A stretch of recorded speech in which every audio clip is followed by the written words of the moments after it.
बिस्मिल्लाहिर्रहमानिर्रहीम। Dear students, अस्सलाम वालेकुम। PHY 301 मैकेनिक्स 1 के सिलसिले में आज हमारा लेक्चर होगा डेल ऑपरेटर के हवाले से। डेल ऑपरेटर असल में एक डिफरेंशियल ऑपरेटर है। अगर हम इसकी मैथमेटिकल फॉर्म देखें तो डेल हमारे पास partial over partial x i plus partial over partial y j plus partial over partial z के बराबर होता है। इसका मतलब ये है कि ये फर्स्ट डिफरेंशियल फॉर्म होगी डेल की। तो डेल ऑपरेटर हमारे पास फर्स्ट डिफरेंशियल है किसी भी फंक्शन का। अब हम इसको मुख्तलिफ फंक्शंस के ऊपर मुख्तलिफ तरीकों से अप्लाई करते हैं। इनमें फर्ज करेंगे पहला हमारे पास स्केलर फंक्शन पे अप्लाई हो सकता है या वेक्टर फंक्शन पे इसका अप्लाई करते हैं। अब स्केलर फंक्शन और वेक्टर फंक्शन किसी भी फील्ड में डिफाइन किए जाते हैं। कोई भी ऐसा फील्ड जिसके हर पॉइंट के साथ हम किसी स्केलर पॉइंट फंक्शंस को एसोसिएट कर सकते हैं, उसको हम स्केलर फील्ड का नाम देते हैं। मसलन अगर हम इस कमरे की बात करें तो इस कमरे के हर पॉइंट पर टेम्परेचर की वैल्यू कुछ ना कुछ होगी, यानी हम हर पॉइंट पर टेम्परेचर को मेजर कर सकते हैं। इसका मतलब ये है कि हम टेम्परेचर फंक्शन को इस पूरे कमरे के हर पॉइंट के साथ एसोसिएट कर सकते हैं। और चूंकि टेम्परेचर एक स्केलर क्वांटिटी है तो इस वजह से हम इसको स्केलर फील्ड का नाम दे देंगे विद रिस्पेक्ट टू टेम्परेचर। लेकिन अगर हम किसी भी फील्ड में किसी भी स्पेस में हम हर पॉइंट के साथ एक वेक्टर फंक्शन को एसोसिएट कर सकें तो उस सूरत में हम उसको वेक्टर फील्ड का नाम देते हैं। मसलन अगर हम बात करें कि velocities of particles of air in this room, तो हर पॉइंट पर जो भी पार्टिकल मौजूद होगा उसकी कोई ना कोई वेलोसिटी मौजूद होगी, यानी हम हर पॉइंट पर वेलोसिटी पॉइंट फंक्शन को एसोसिएट कर सकते हैं। तो इसका मतलब ये है कि ये स्पेस ये रूम हमारे पास वेक्टर फील्ड होगा विद रिस्पेक्ट टू वेलोसिटी। तो डिपेंडिंग अपॉन कि किस तरह का फंक्शन हम डिफाइन करते हैं किसी भी स्पेस में, वो हमारे पास वेक्टर फील्ड या स्केलर फील्ड बन सकता है। तो ये हमारे पास जो डेल ऑपरेटर होगा, जब स्केलर पर अप्लाई होगा एक ख़ास तरीके से तो उसका फंक्शन कुछ और होगा, जब वेक्टर पर अप्लाई होगा तो उसकी आउटपुट कुछ और तरह की आ जाएगी। तो हम यहाँ पे डेल के 3 फंक्शंस की बात करते हैं कि हमारे पास 3 तरीके से इसको हम ऑपरेट करते हैं कि हम डेल को किसी भी स्केलर फील्ड के साथ अप्लाई करें, स्केलर पॉइंट फंक्शन पर अप्लाई करें तो ये हमारे पास एक वेक्टर बन जाता है। तो इसको हम ग्रेडियंट ऑफ स्केलर फंक्शन, यानी अगर हम एक स्केलर फील्ड में स्केलर पॉइंट फंक्शन पर डेल को ऑपरेट करवाएं तो वो हमारे पास ग्रेडियंट ऑफ स्केलर फंक्शन कहलाता है और this will give the vector quantity. मतलब जब डेल किसी स्केलर पर अप्लाई होगा तो उस सूरत में हमारे पास वेक्टर क्वांटिटी हासिल होती है। This is called the gradient of a scalar function. दूसरा हमारे पास अगर ये किसी वेक्टर पर अप्लाई हो, फर्ज करें कि ये हमारे पास ए कोई वेक्टर क्वांटिटी है, उसके साथ डेल का डॉट प्रोडक्ट ले लें तो ये हमारे पास डाइवर्जेंस कहलाता है।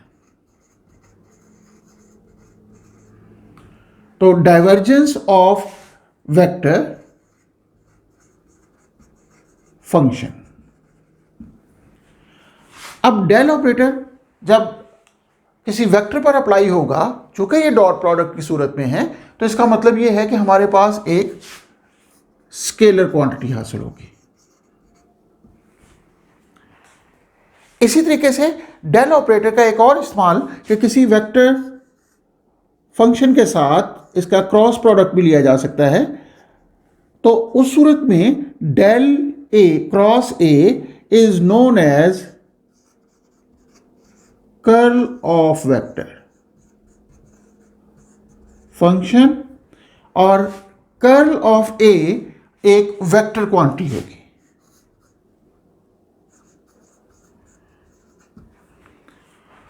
तो इसका मतलब यह हुआ कि डेल ऑपरेटर जब स्केलर पर अप्लाई होगा तो उसको उस सूरत में उसको वेक्टर में कन्वर्ट कर देगा, किसी वेक्टर को वो स्केलर में भी कन्वर्ट कर सकता है, और किसी वेक्टर पर अप्लाई होने के बाद एक नया वेक्टर भी हमें हासिल हो सकता है। तो इसका मतलब ये हुआ कि ये डेल ऑपरेटर जो इटसेल्फ एक वेक्टर क्वांटिटी है, स्केलर और वेक्टर फंक्शन पर मुख्तलिफ तरीके से ऑपरेट होगा। तो ये डेल ऑपरेटर के 3 डिफरेंट ऑपरेशंस हैं जो हम वन बाय वन करके देखते हैं। सबसे पहला हमारे पास gradient of a scalar function.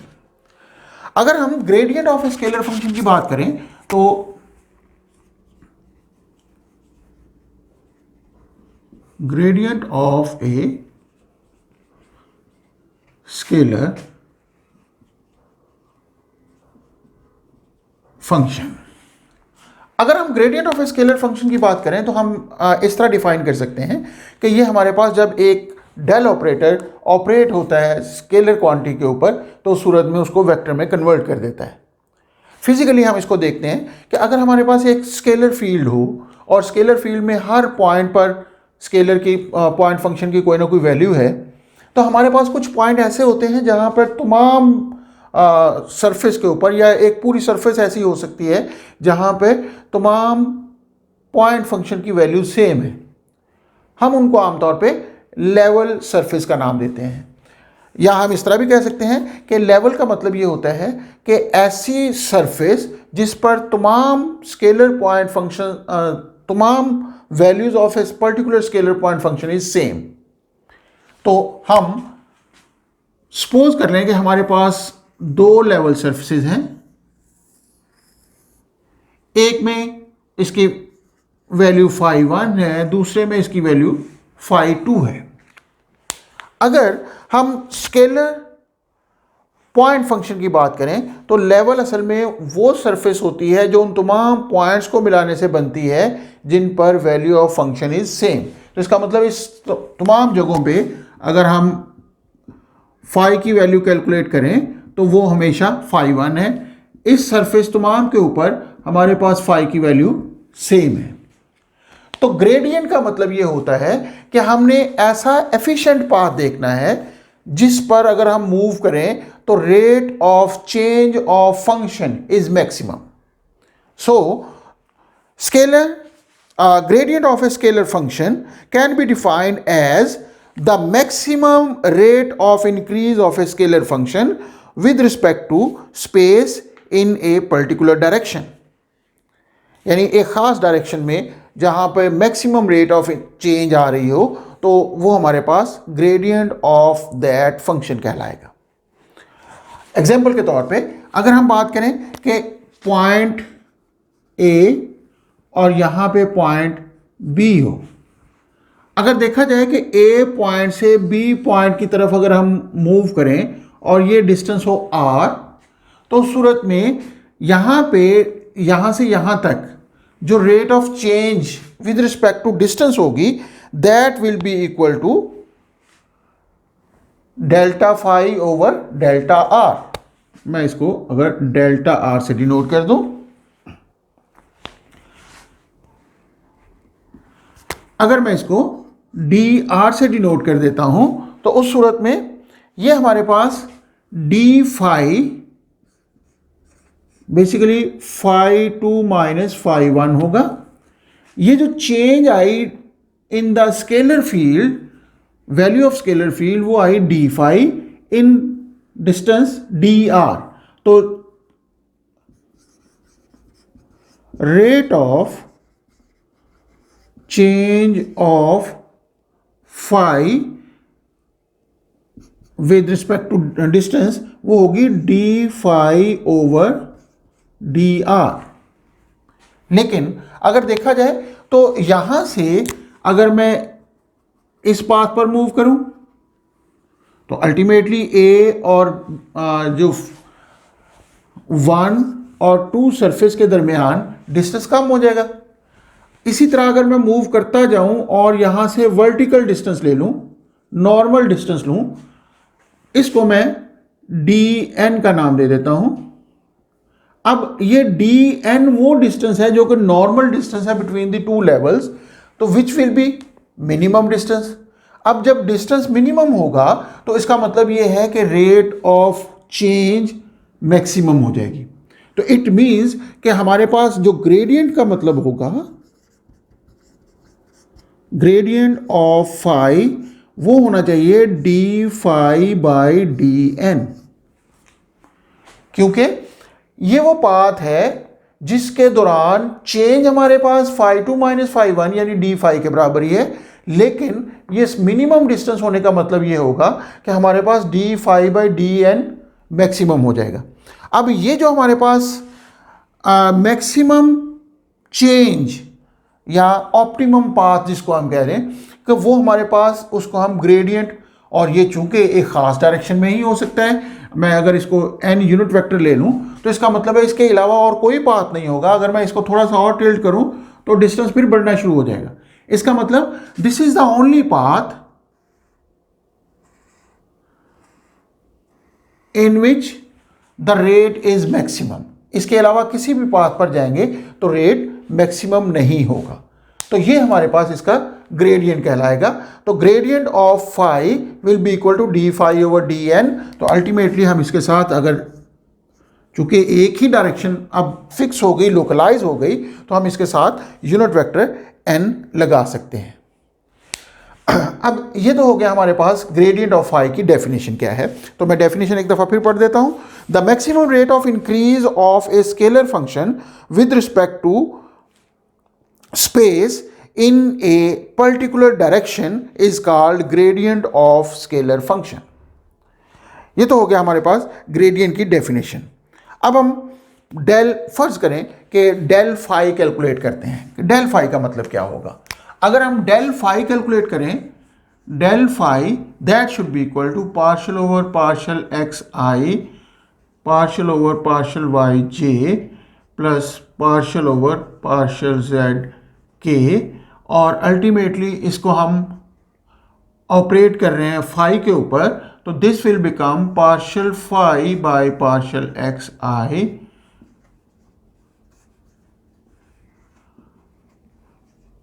Phi by partial z k. तो this will be the new vector. अब हमने साबित ये करना है कि ग्रेडियंट फाई की ये डेफिनेशन इसके मुताबिक है। अब अगर हम इसको देखें तो फाई असल में क्या है? Phi is a function of x y z, space कोई कोऑर्डिनेट का फंक्शन है। लाजमी तौर पे अगर हम डी फाई कैलकुलेट करना चाहें, अब चूंकि phi is a function of x y z यानी स्पेस कोऑर्डिनेट पर डिपेंड करता है, तो gradient phi is equal to d phi over dn into n unit vector. अगर मैं इस इक्वेशन को दोनों तरफ dr से डॉट प्रोडक्ट ले लूँ, dr के साथ अगर मैं डॉट प्रोडक्ट लेता हूँ तो उस सूरत में ये हमारे पास आ जाएगा ग्रेडियंट फाई डॉट dr। चूंकि आप ग्रेडियंट फाई एक वेक्टर क्वांटिटी है इसलिए डॉट प्रोडक्ट विद dr लिया जा सकता है। This is equal to d phi over dn n dot dr। इसको अगर हम देखें तो ये हमारे पास आ जाएगा d phi over dn into n dot dr means dr cos of theta, where theta is this angle between dr and n unit vector। अब n unit vector इस डायरेक्शन में है, dr वेक्टर इस डायरेक्शन में, इनके दरमियान angle theta है, तो dr cos थीटा आ जाएगा n यूनिट वेक्टर की मैग्नीट्यूड 1 होने की वजह से। ये जो हमारे पास एक्सप्रेशन आ रहा है तो देखा जाए तो dr cos थीटा असल में ये dn वेक्टर की मैग्नीट्यूड ही बनता है। तो अगर डी आर कॉस थीटा के हिसाब से देखा जाए तो ये हमारे पास gradient phi will be equal to D phi over D n into ये डी आर कॉस थीटा किसके बराबर आ गया, डी एन की मैग्नीट्यूड। इट मीन्स यहां से अब हम इसको कैंसिल कर सकते हैं, तो ये it will become d phi. तो ग्रेडियंट फाई असल में डिफरेंशियल ऑफ फाई के बराबर है, और चूंकि phi depends, phi is a function of x y and z, so d phi can be written as, d phi can be written as partial over partial x into dx plus partial phi over partial y into dy partial phi over partial z into dz। चूंकि phi is a function of x, y and z है, तो इसलिए हम इसका differential जब लेंगे तो पहले हम x के हिसाब से, फिर y के हिसाब से और फिर z के हिसाब से लेंगे। तो इट मीन्स ये हमारे पास रिजल्ट कुछ इस तरह का आ जाएगा। अब अगेन मैं इसको इस तरह अगर लिख लूं, ये असल में किसके बराबर है, ग्रेडियंट फाई के। तो gradient phi can be written as is equal to, तो यहां से partial phi over partial x, इसके साथ में i plus partial phi over partial y j के लिखने के साथ मैं इसका डॉट प्रोडक्ट ले लूं, d x i plus d y j plus d z k. अब ये चूंकि gradient phi dot d r के बराबर था, सॉरी डी आर, तो we can say that this is equal to gradient phi dot d r. अब ये हमारे पास, हमने इस टर्म को dot product of two terms लिख दिया। इसमें पहली टर्म को हमने इस तरह लिख दिया, डॉट ये वाली टर्म्स को हमने अलग वेक्टर की सूरत में लिख दिया। अब ये वेक्टर असल में डी आर वेक्टर है, तो इसका मतलब ये बन गया curly phi over curly x i plus curly phi over curly y j plus curly phi over curly z k dot d r, और this was equal to gradient phi dot d r. अब अगर देखा जाए दोनों तरफ dot product दोबारा appear हो गई डी आर के साथ, और ये कैंसिल हो गया, तो हमारे पास रह गया gradient phi is equal to partial phi over partial x i partial phi over partial zk, and again this can be written as partial over partial xi partial over partial yj partial over partial zk, और इसके साथ हम phi को बाहर लिख सकते हैं। अगर देखा जाए अगेन ये क्या हमारे पास आ गया, डेल ऑपरेटर है, तो इसका मतलब ग्रेडियंट फाई असल में ऑपरेशन ऑफ डेल है with the scalar point function. तो ये हमारे पास इसका यूज़ आ गया कि किसी भी स्केलर के ऊपर अगर हम डेल ऑपरेटर अप्लाई करें तो उस सूरत में हमारे पास एक वेक्टर क्वांटिटी हासिल होती है, and this vector quantity is called gradient of scalar point function. उम्मीद है कि आपको ये इसका पहला ऑपरेशन समझ आ गया होगा। अगले ऑपरेशन के लिए हम नेक्स्ट वीडियो में चलते हैं।